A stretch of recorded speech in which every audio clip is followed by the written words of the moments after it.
So yun guys. Wow. Wow. Wow naman.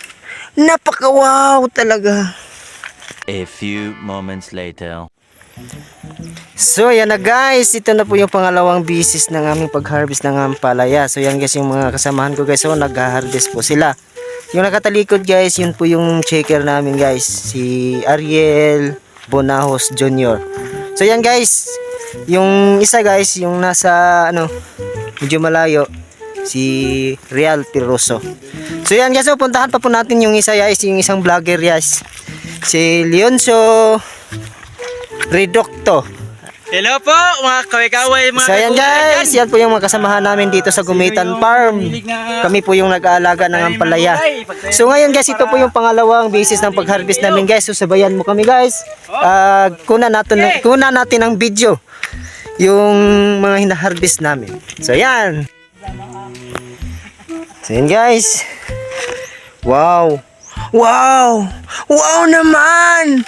Napaka-wow talaga. So guys, puntahan natin sila. So yan guys. Hindi pa po kasi masyado marami yung na-harvest namin guys. Oh, mamaya punta kami doon. Mamaya punta kami doon. Meron ako ipatingin sa inyo kung ano ang tamang mag-harvest ng ampalaya. Ito Yan, guys, tirahin mo na yan. Ito guys, ganyan talaga mag-harvest ng palaya guys para hindi sa lahat. Napaka-basic lang yan. Napaka-basic lang yan.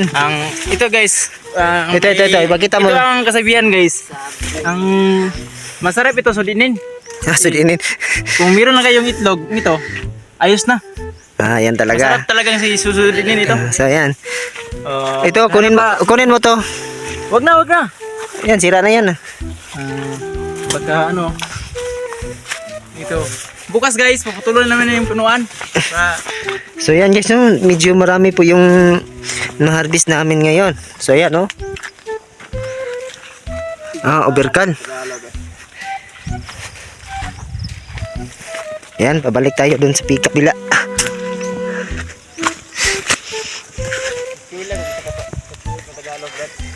Humana ka dito sa pikas dong. Daghan pa rin isunod no.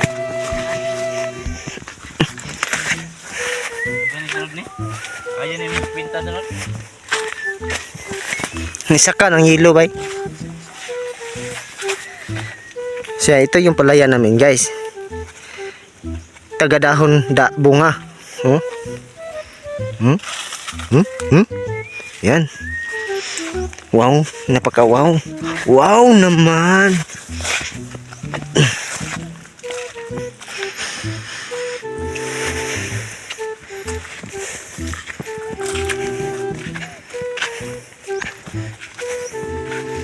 So yan gitu guys, napakaganda talaga guys.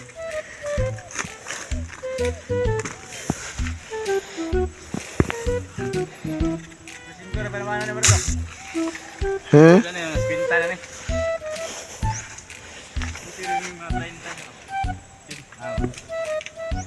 Pila na ka? Asa yung tulad mo? Ano pa to? Palintaan mo ni. Karon ni harvest? Pila ni mga pundo do ano? Sure ay.